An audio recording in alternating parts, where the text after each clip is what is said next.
Okay, here we go. ES. We're going to look at the week higher time frame first. I'll take off the sessions just to make it easy.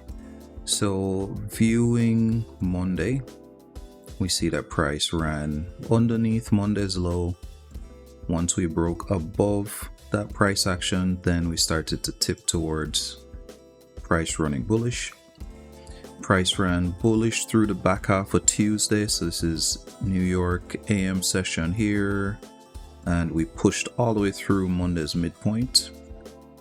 We retested the midpoint near start of session on Wednesday, and then ran higher, and then had this wild wicky candle through here. Now you'll notice that price did not close below the Monday range, and instead we just closed back inside the range on a down close candle, revisited the midpoint, and then pushed bullish to go higher.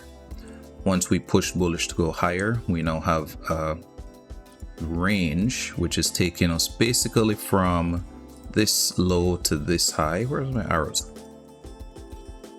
Here we go. So now we have this range low and this range high going into Thursday. And it was news on Thursday. What we saw is that price started to peel back down towards Monday's high, had a reaction off of Monday's high, came back into a fair value gap, and then dumped all the way down, but again failed to close below the low, and instead started to taper up before ending the week on Friday. So this price action is the weekly range. So with this, let's look at the standard deviations off of Monday. This will conclude our higher time frame analysis. So we've got the standard deviations off of Monday, and we can see that price swept into a Tuesday low right to the standard deviation level here, and reached up for a Thursday high before then closing below that standard deviation level, retesting it with some sensitivity, and then breaking lower. So now let's look at, so we'll call this a Tuesday low of the week profile. So Tuesday low of the week will have a price action pattern where it will run lower on Tuesday, and then before Tuesday is finished, close back inside of Monday's range. And then the rest of the week will be either choppy or aggressive bullish. When it does that, it will reach for something. It's reaching for what I'm using standard deviations. And then once it gets there on Friday, price will trend towards the range of Monday, often coming back into the midpoint, if not the high. So it will just kind of go back towards the high or the midpoint of Monday, but it's unlikely to push all the way through to the lows because we already had a Tuesday low. So that's the framing of the week, but now let's go to the first presentations. We'll use a 5-minute chart, and then we'll start going on to the 1-minute chart. So on the 5-minute chart, here are the first presented fair value gaps. We can see that the one at Monday 9:30 right here is nested all the way from 9:30's opening price, and then running straight through on Monday. Same thing on Tuesday, Wednesday, Thursday. So let's jump down to the 1 minute. And we'll go day by day.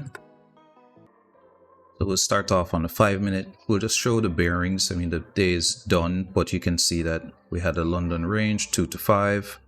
Price was below the London range going into New York. New York was here. We opened up, we started to go very choppy. We reached up to the midpoint, came back down, broke past the midpoint, but failed to get above London's high.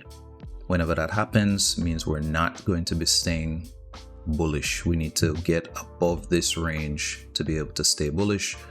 But just like we saw, we went below, and then as we were working around London's low, very long wicks, very choppy price action. Price failed to go above London's high, and then broke lower. On Tuesday, we had London's range. We then opened up in New York at the high of the range, rejected all the way down, went to the midpoint, failed to go below the low. So as price broke bullish, we saw that we stayed above London's high. Here's that Monday low that we talked about earlier at the high time frame. Price then pushed aggressively higher before the PM session, but here in the AM session we were starting to fight our way bullish and failing to go below the midpoint of London and failing to go below the low of London. On Wednesday, price stayed around that London range in the in-between time between 5 o'clock and 9:30. We aggressively ran lower. We touched that midpoint of Monday, but as price broke back into the range of London, rejected off that midpoint. So right now we're thinking bearish. Oh, something's going on. Failing to stay below London's low, pushing higher.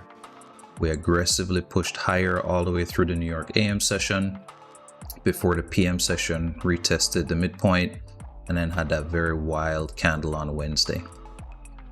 On Thursday, we stayed within London's range. We wicked above it at New York open. We wicked below it at New York close.